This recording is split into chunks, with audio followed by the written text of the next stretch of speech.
رفتنت مثل یه حادثه برام موندنیه، حالا آواز سفر کردن تو خوندنیه.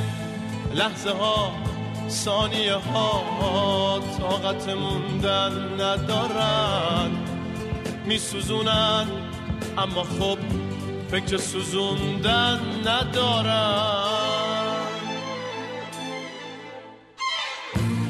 یه روزی لحظه هامون رنگ بنفشه ها بودن، تو هوای خونمون عطر آلاله ها بودن.